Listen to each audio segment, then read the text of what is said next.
Mag-ingat sa mga snatcher.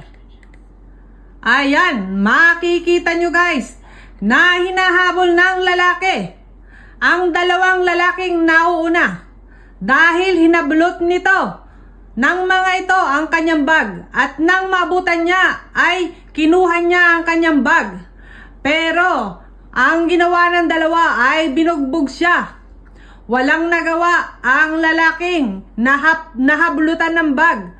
Ayan, bugbog sarado, nadala pa ang kanyang 100 kalapad.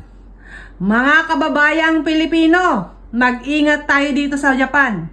Hindi naman mga Japanese ang gumagawa nito, kundi kapwa din natin mga foreigner. Kung kayo ay mag-withdraw ng pera or may dalang pera, ay maging mapagmatsyag din kayo. Hindi porke nasa Japan tayo ay safe na. Ayan, kita nyo naman, talagang hinablot ang kanyang bag at binugbog pa nga ang lalaking biktima. Nakakaawa naman.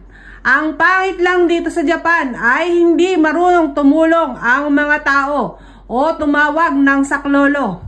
Para man lang sana mas sakote ang mga mandurugas. Ayan guys, mag-ingat na lang po tayo sa ating mga pera.